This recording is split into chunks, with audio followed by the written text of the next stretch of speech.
Olá, você que me assiste, graça e paz, me chamo José Henrique e hoje nós vamos dar continuidade à leitura da Escritura Sagrada, a leitura contínua da Escritura Sagrada. E eu convido você a abrir sua Bíblia juntamente comigo em Gênesis, capítulo de número 13. Gênesis, capítulo de número 13, assim diz a palavra do Senhor. Saiu, pois, Abrão do Egito para o Neguebe, ele e sua mulher, e tudo o que tinha, e Ló com ele. Era Abrão muito rico, possuía gado, prata e ouro. Fez as suas jornadas do Neguebe até Betel, até ao lugar onde primeiro estivera a sua tenda, entre Betel e Ai, até o lugar do altar que outrora tinha feito. E aí Abrão invocou o nome do Senhor. Ló, que ia com Abrão, também tinha rebanhos, gado e tendas. E a terra não podia sustentá-los para que habitassem juntos, porque eram muitos os seus bens, de sorte que não podiam habitar um na companhia do outro.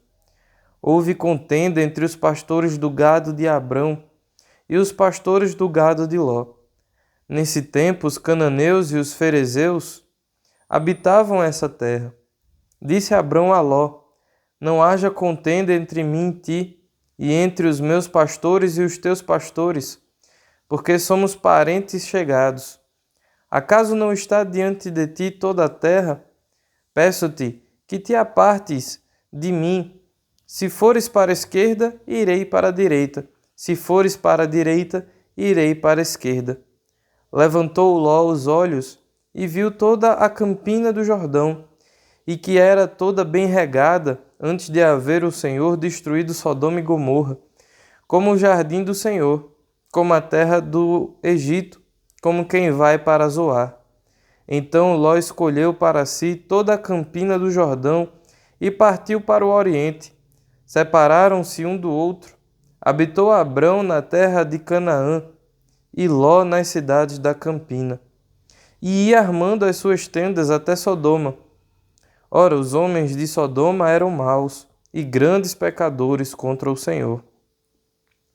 Disse o Senhor a Abrão, depois que Ló se separou dele: ergue os olhos e olha desde onde estás, para o norte, para o sul, para o oriente e para o ocidente.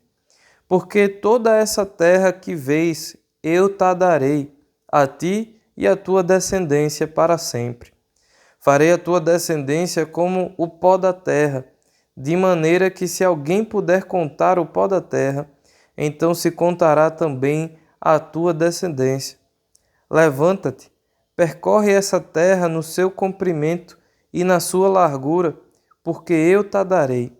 E Abrão, mudando as suas tendas, foi habitar nos carvalhais de Manré, que estão junto a Hebrom, e levantou ali um altar ao Senhor. Amém.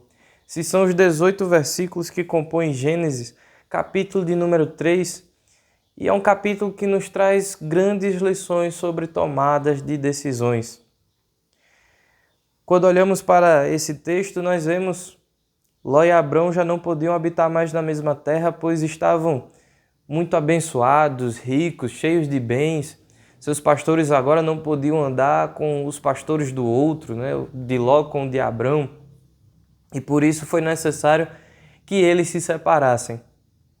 Só que no momento da separação, Abrão disse que para onde Ló fosse, ele iria para o caminho contrário.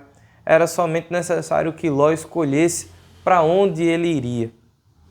E quando Ló vai fazer uma sondagem da terra, ver para onde ele iria, ele vai atrás do caminho que mais lhe apetece, que mais bonito pode assim parecer aos seus olhos. E a Bíblia responde, né, a Bíblia nota que aquelas planícies, né, aquelas campinas eram belas porque ainda não tinham sido destruídas pelo Senhor na destruição de Sodoma e Gomorra. Mas Ló, ao tomar uma decisão, vai atrás daquilo que melhor lhe parece aos olhos.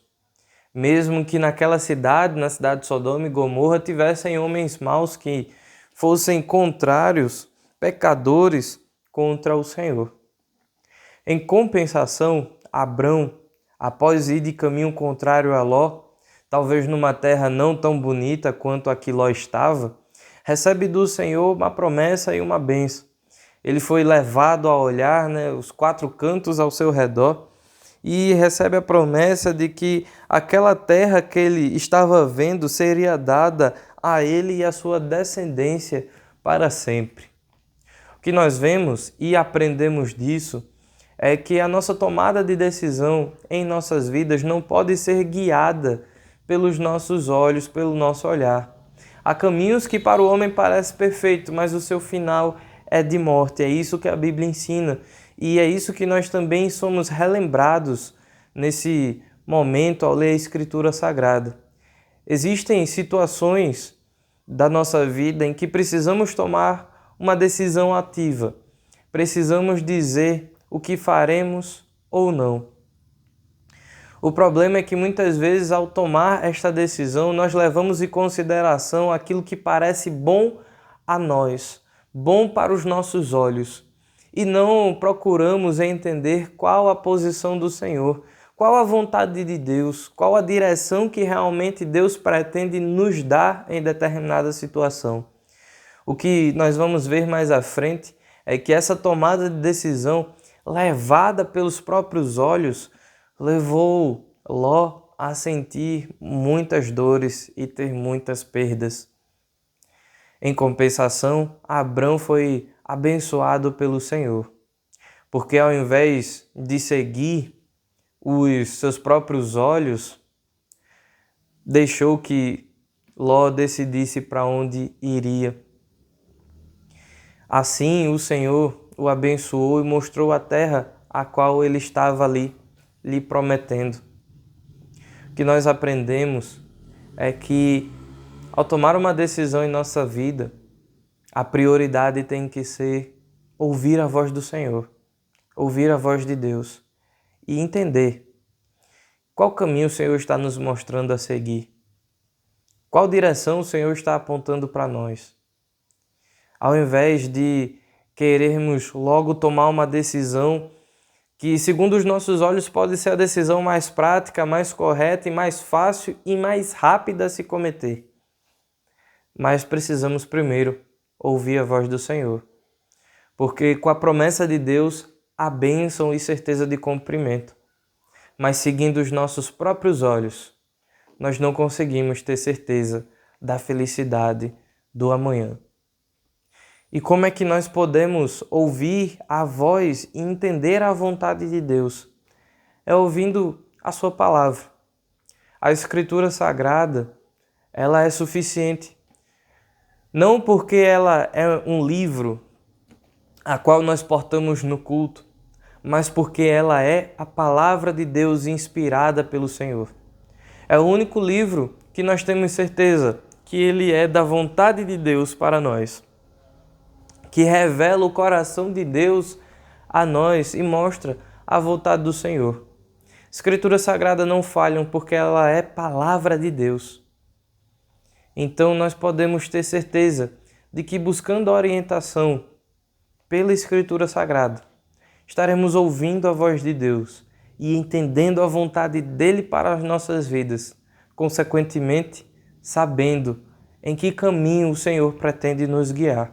Basta nós acolher essa palavra com fé e entender que é a vontade do Senhor e que, por mais que tenha dificuldades no meio da trajetória, Deus, ele é fiel para cumprir aquilo que ele prometeu. E sendo Deus fiel para cumprir o que prometeu e sendo certo a sua ação, temos certeza de felicidade em nosso futuro e de paz para nós e para nossa casa. Que Deus te abençoe. Considere compartilhar, se inscrever, curtir esse vídeo. Mais uma vez, que Deus te abençoe.